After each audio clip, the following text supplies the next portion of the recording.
एका गावात नंदू नावाचा एक धोबी राहत होता. त्याच्याकडे एक गाढव आणि एक कुत्रा होता. एके दिवशी 3 चोरट्यांनी वॉशरमनच्या घरात प्रवेश केला. वॉशरमन टोपली भरत होता, कुटुंबातील इतर सदस्यही झोपले होते.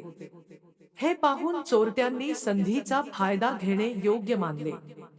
त्याने घरातील सर्व मौल्यवान वस्तू गोळा केल्या आणि निघायला सुरुवात केली. गाढव आणि कुत्रा हे सर्व पाहत होते. गाढवाच्या मनात आपल्या धन्याप्रती कर्तव्याची भावना निर्माण झाली. काहीतरी बोलण्यासाठी त्याने कुत्र्याकडे पाहिले. कुत्रा डोळे मिटून शांतपणे पडून होता. गाढवाला याचे फार वाईट वाटले.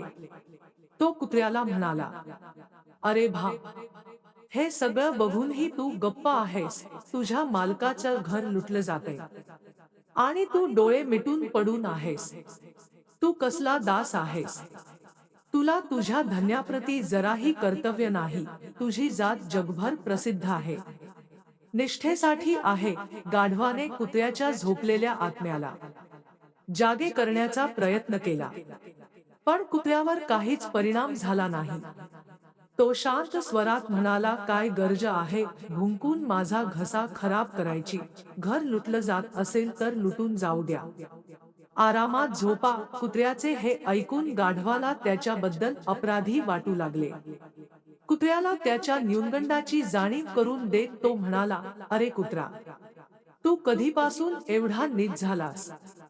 तुझ्या जातीचे नाव खराब केले आहेस."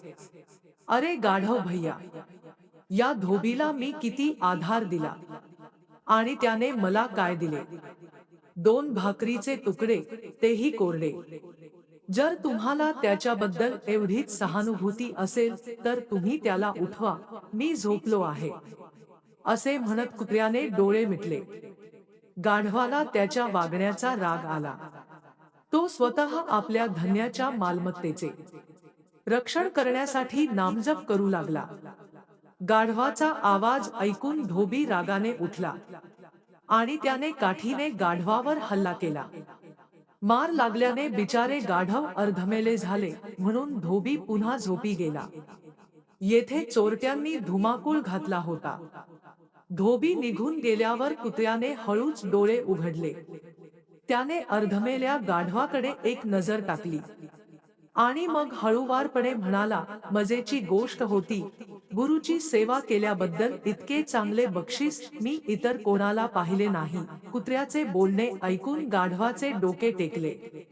धडा मालक शहाणा असेल तर त्याच्या कोणत्याही नोकराला कोणत्याही प्रकारचा त्रास होत नाही, आणि मालक जर मूर्ख असेल तर नोकर कितीही हुशार असला तरी तोही मूर्खच होतो.